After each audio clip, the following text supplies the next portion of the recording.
Hello, welcome back to part 2 of my DIY full bathroom renovation. If you are new here, my name is Megan, and today we are installing new bathroom floors. I wanted to share the entire process step by step for how I prepped the old flooring, picked and installed the new ones in a single afternoon. This was a relatively easy and straightforward DIY project that made a huge impact in this space, so I'm really excited to share with you an idea for how you could update your bathroom floors on a budget. Day 2 of this bathroom renovation, and this is our starting point today. So I'm going to attempt to get the floors done, but first I need to do some prep work. We need to get the rest of this mortar off of here, and then we've also got a ton of protruding screws that need to be screwed back in flush with this linoleum. And I'm not quite sure how long the floor will take, but if we have time, I do want to attempt to repair the drywall in this corner where the vanity will go. And then we have a bunch of little patches and repairs to do on the actual walls before we could even think about painting. So I guess you could say that this is kind of like a prep day, getting everything ready for new fixtures, ready for paint, getting up the accent boards, things like that. But I wanted to share like kind of just a step-by-step. I've never laid floor tiles before. I haven't decided yet if I'm going to do like ceramic tiles or try a peel and stick tile, but whatever I end up going with, I just wanted to give like a almost tutorial style or a how I'm doing it as a beginner trying a new project with absolutely no experience. So keep your fingers crossed for me. Hopefully it goes well. I've got my drill here. This is not an impact drill. It's just a standard household drill. So hopefully it's going to work. I need to get all of these protruding screws flush with the floor before I can work on scraping it and then cleaning it. And then we'll go pick out some tiles and figure out what we're going to do with this bathroom floor.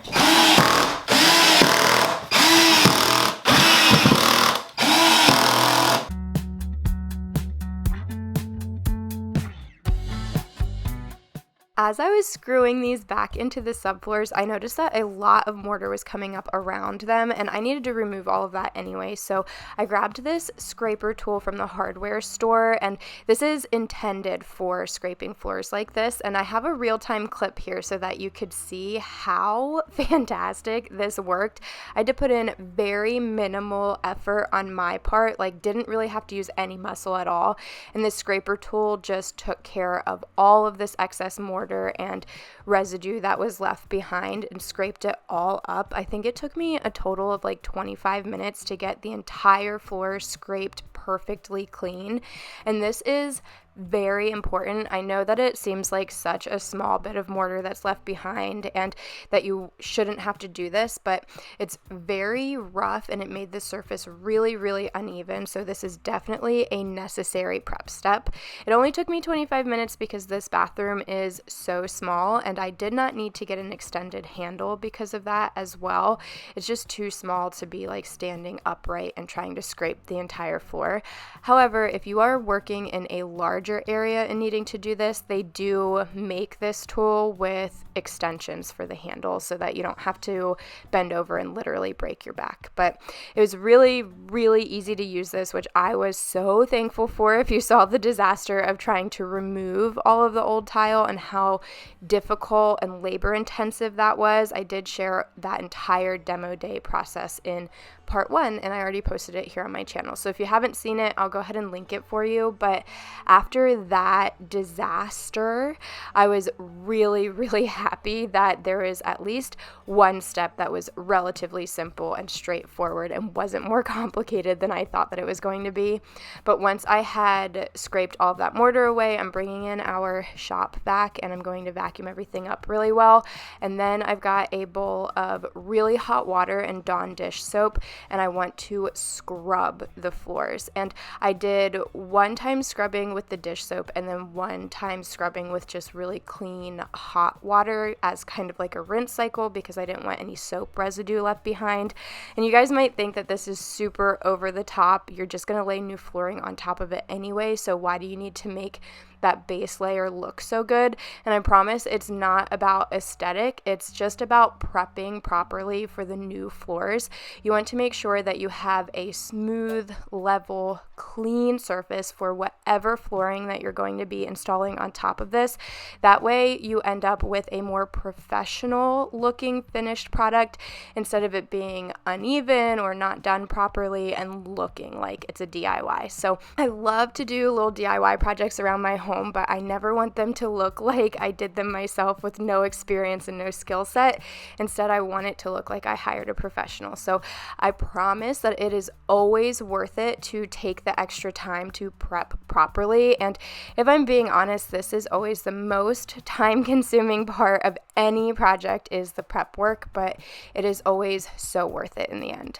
There are a few spots that are looking a little questionable to me, so I'm just gonna hit them with this Tilex mold and mildew remover, and then I'm gonna let this sit for a little bit, wipe it down, and then I think I might paint a Kills mold and mildew primer just to be safe. Thankfully, I have this Kills mold and mildew primer left over from our other bathroom makeover, and I think I have about half a gallon, so I was intending to use this to prime the walls in here as well, but I'm gonna give at least one good coat on the floors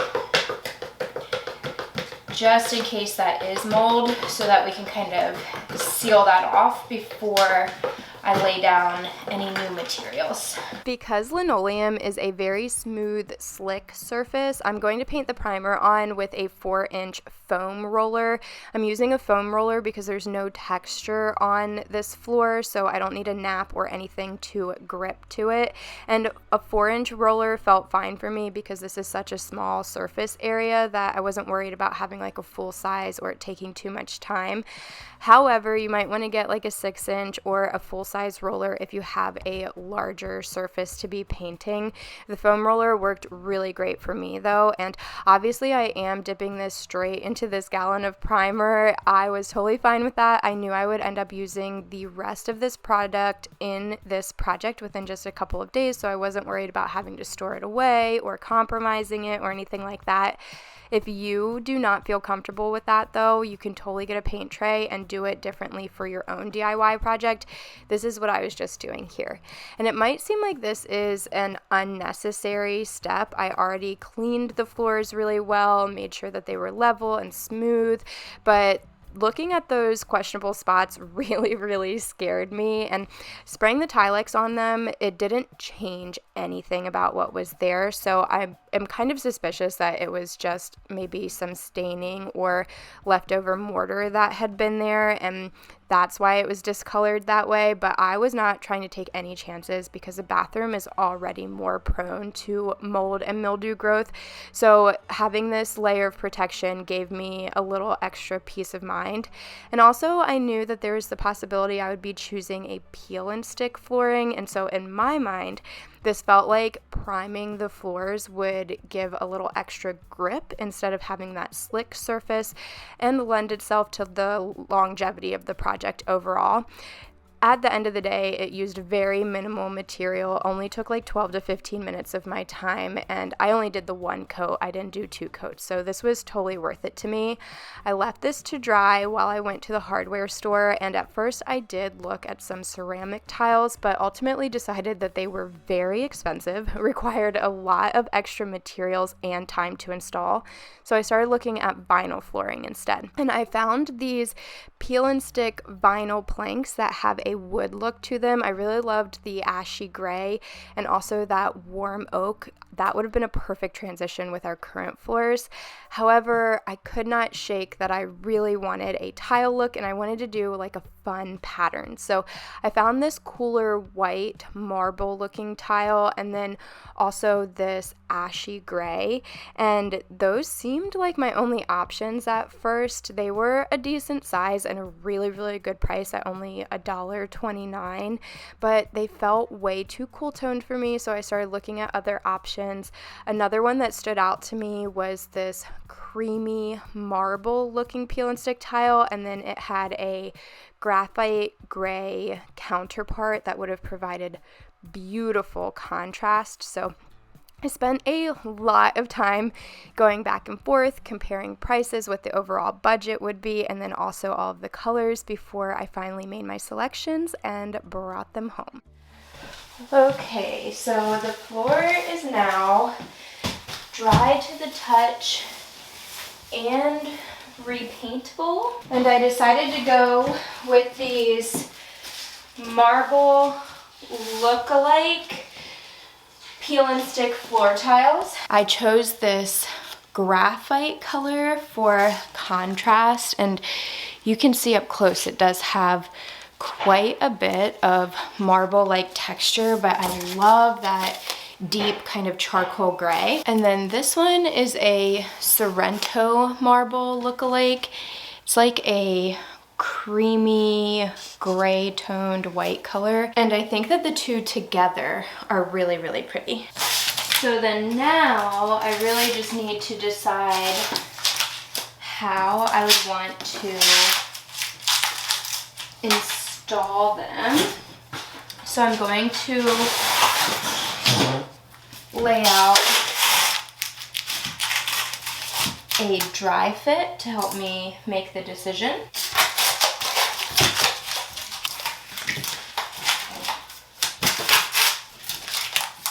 Option A would look more like a traditional checkerboard pattern, or there's option B, which is more like this diamond checkerboard pattern.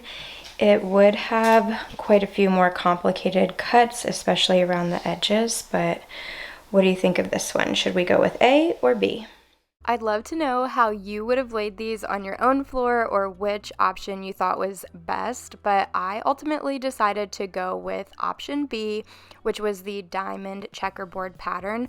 I thought it offered just a little bit more visual interest, and I liked the idea of the transition from our LVP flooring in the rest of our house into this diamond pattern. I just thought that it would look so pretty and make such a statement. So I started by first laying down all of the whole pieces of tile that would not need any kind of cuts or customization. And this was really easy to do. You just peel off that protective backing and then you are left with like the sticky part exposed, and it works essentially just like a sticker.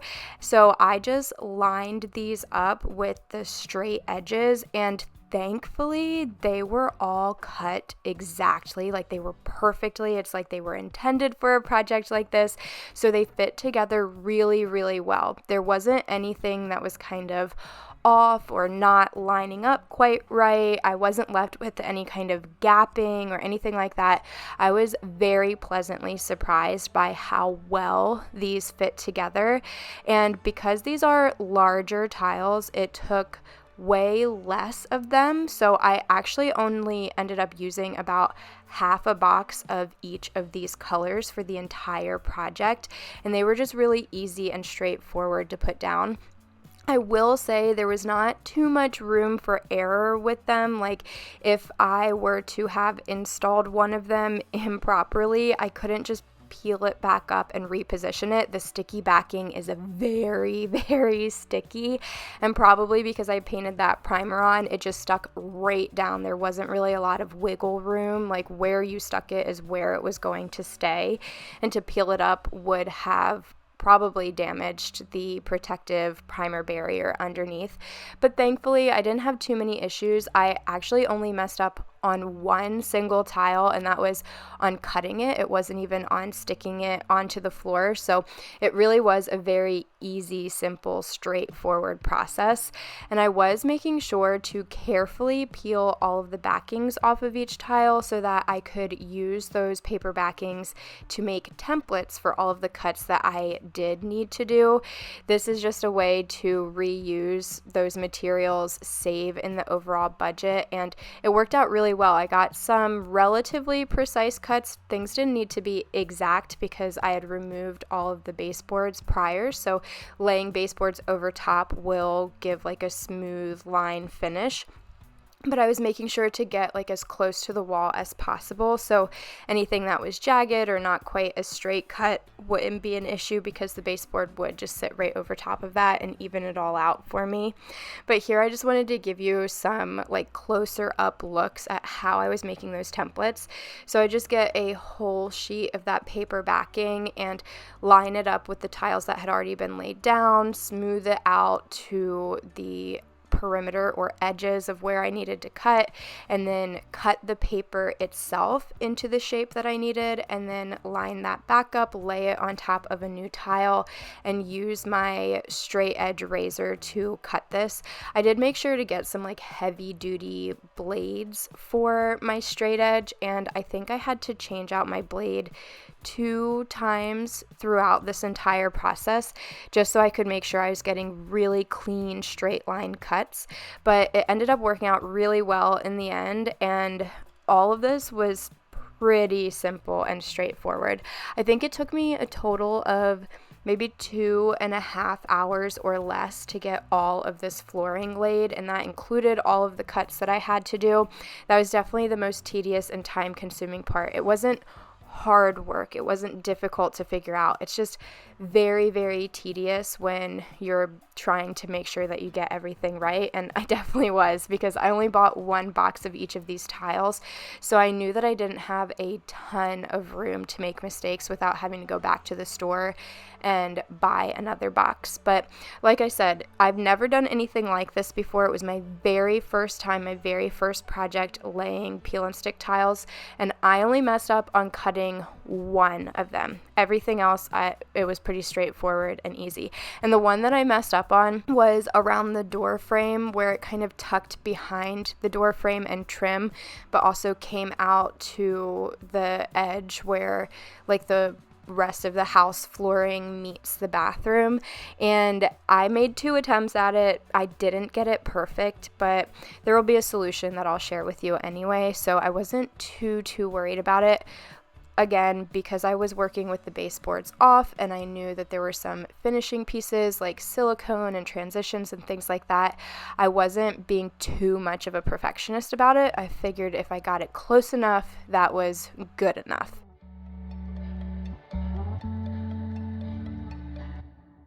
Okay, this looks so nice. I'm really happy with this choice, and it was definitely a lot easier to install this peel and stick tile than it was to remove the old like marble stone tile. This corner piece right here was a little bit difficult. I messed up the first time and had to do it a second time. And then around the toilet drain thing, you can see it was not accurately measured, and also it broke off right here, but I don't think I'm too worried about it because the toilet will cover that. Like, it's not just this size, you know what I mean? And then I will silicone around that. And then since I was working with the baseboards removed, I didn't have to worry about getting super straight cuts along this edge. A baseboard will come down over this and make it look like one seamless line. Now moving on to some drywall repair. I have just some standard drywall anchor holes and screw holes and things like that that I need to fill in. But then also when I was removing the towel rack that was here, this huge hole happened in the wall on the left side. I have no idea why that happened or what happened to it when I pulled it off. It wasn't like a super big anchor or anything, so it must have just been from years of getting knocked off the wall anyway. But I'm not just going to be able to use my typical like quick dry spackle and do a little bit of hole filling there, because you can see clear through the drywall. It's a pretty big hole and needs to be repaired. So I got this 4x4 wall repair patch. It's like a wire mesh patch, and you just fit it right over the space that you're working on. And then you just put your spackle right on top of that. Because these are relatively small repairs, I feel totally confident using my favorite Drydex Quick Dry Spackle. I like this because it is pre-mixed and then it goes on pink and you know that it is dry and ready to sand when it turns opaque white. It dries very quickly, there's less guesswork involved and less time involved, so it's perfect for small repairs like this. However, if you are doing a larger drywall repair, then you would not be able to use this product and get a professional looking finish. It really is just for smaller drywall repairs, screw holes, things like that. But for a larger repair, like a full piece of drywall that needs to be rehung, as I'm doing here behind where my sink vanity was and those old tiles, you will want to use like a different product. So first you have to cut your drywall to size. You just use a straight edge to score along your measurements, and then that should fit right into the space that you have. And then you want to screw it into the studs to make sure that it is secure. And then along those seams, you would use first drywall tape to tape the seam to give the mud something to stick to. And then you have to like mix your drywall mud or spackling, and it takes like 3 to 4 layers, a few days to complete, which I won't be doing here because I'm going to put panel board over this. So I could only get this one panel of drywall done. I thought that I had enough for this entire corner, but I don't. And that's okay because I still need to screw in some like 2x4s or 1x2s or something right here so that I don't have to cut further into this drywall, and I'll just have something to screw it into on this side. So I would have to go to the hardware store anyway. And it is closed today. Today is Easter when I'm filming, so I think this is gonna have to be my stopping point. But that's okay with me. At least I got the one panel done and you could kind of see how you do it. So I'm just gonna do that same process over on the other side. And I'm actually not worried about mudding it or taping it or anything like that because I'm going to be putting a panel board right over top of it. So I won't have to finish the drywall repair, which will save me some time and materials for my budget. So I'm just going to screw up another panel on the other side, and then we'll do an accent wall over that kind of like wraps around on that half of the bathroom. So I think I'll probably do all of that when I am painting everything. I'm going to prime and paint the accent wall and then paint the rest of the walls a different color. And of course I will share that entire process with you. So make sure that you come back if you want to see some more bathroom renovation videos. I am really happy with how the floors came out, and I can't wait to get to the finishing work, putting in baseboards and silicone along the bathtub there. I do still need to wait for all of this drywall patchwork to finish drying. You can see like the external parts have turned white, but the inside is still pink. So when that turns white, I can sand it down and finish prepping the walls. And having all this at least in progress makes me feel very accomplished. This was a full day of work and I'm just satisfied at where our ending point is. So I hope that you all enjoyed hanging out with me today, doing some DIYs, and I hope maybe that you learned something new. If you did, go ahead and give this video a thumbs up. That always helps to support my channel, and hopefully I see you all in the next one. Bye!